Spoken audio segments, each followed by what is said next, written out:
গণ অভ্যুত্থানে যারা তাদের প্রিয় সন্তান হারিয়েছেন, বিজয়ের ঐতিহাসিক এই মুহূর্তে আমি সেই সব মায়েদের প্রতি বিনম্র শ্রদ্ধা জানাই। গত 15 বছরের ফ্যাসিবাদী শাসনকালে এভাবে অনেক সন্তান তাদের প্রিয়তম পিতা হারিয়েছেন, অনেক স্ত্রী হারিয়েছেন তাদের প্রিয়তম স্বামীকে।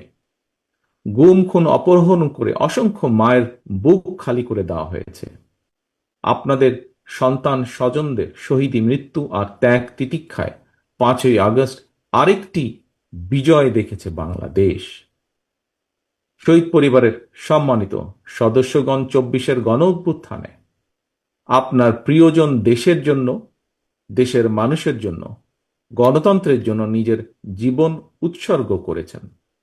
একজন শহীদ শুধু আপনার স্বজন নন, তিনি জাতির গৌরব, তিনি মুক্তিকামী মানুষের প্রেরণা। সুতরাং আপনাদের স্বজন হারানোর বেদনা, আপনাদের সহ্য শক্তি, সংগ্রাম এবং সাহসের প্রতি গণতান্ত্রিকামী জনগণের পক্ষ থেকে আবারও জানাই গভীর শ্রদ্ধা ও কৃতজ্ঞতা। অন্তর্বর্তীকালীন সরকারের সংস্কার কার্যক্রমে বিভিন্ন রাজনৈতিক দল চিন্তাভাবনা করেই সংস্কার প্রস্তাব দিয়েছেন।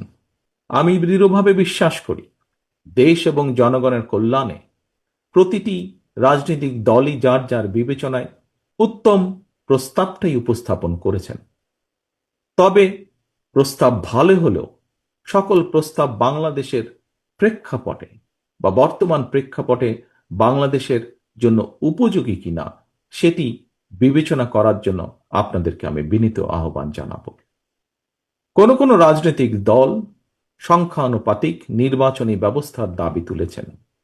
বিশ্বের কোনো কোনো দেশে সংখ্যানুপাতিক নির্বাচনী ব্যবস্থার বিধান রয়েছে, তবে বাংলাদেশের বিদ্যমান বাস্তবতায় এবং ভৌগোলিক রাজনৈতিক প্রেক্ষাপটে এই মুহূর্তে বাংলাদেশের জন্য এই ব্যবস্থাটি কতটুকু উপযোগী অথবা উপযোগী কিনা সেটি গুরুত্বের সঙ্গে ভেবে দেখা জন্য আমি সকলের প্রতি অনুরোধ রাখব। বাংলাদেশের গণতান্ত্রিক বিধি ব্যবস্থাকে শক্ত ভিত্তির উপর প্রতিষ্ঠিত রাখতে হলে, বাংলাদেশকে তাবেদার মুক্ত রাখতে হলে এই মুহূর্তে জনগণের ঐক্য সবচাইতে বেশি প্রয়োজন। কিন্তু সংখ্যানুপাতিক নির্বাচনী ব্যবস্থা দেশে ঐক্যের পরিবর্তে বিভক্তিমূলক সমাজ এবং অস্থিতিশীল সরকার সৃষ্টির কারণ হয়ে উঠতে পারে কিনা, এই বিষয়গুলো গুরুত্ব সহকারে আরো একবার ভেবে দেখার জন্য আমি সকল রাজনৈতিক নেতৃবৃন্দকে বিনীত আহ্বান এবং অনুরোধ করব।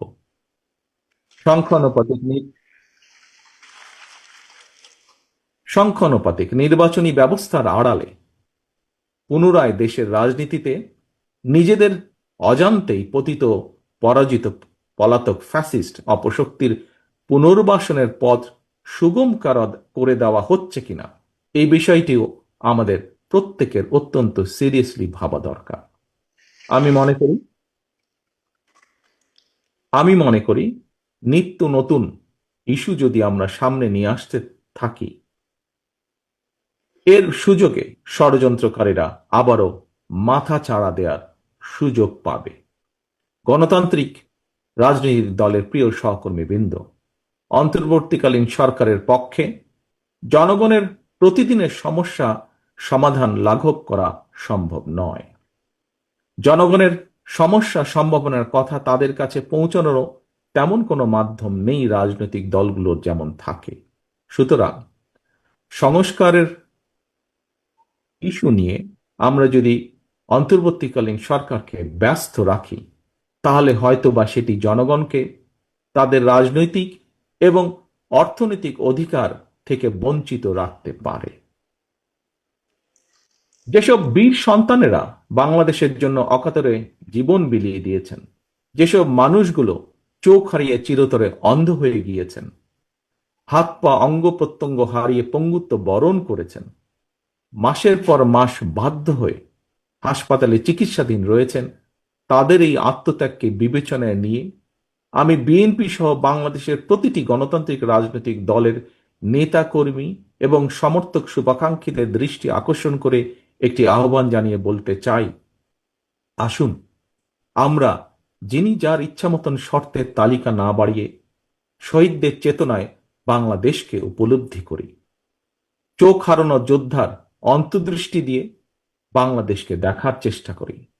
চিকিৎসাধীন এবং আহতদের আর্তনাদের সঙ্গে একত্রিত হয়ে শহীদদের আকাঙ্ক্ষার আলোয় বাংলাদেশকে আমরা গড়ে তুলি।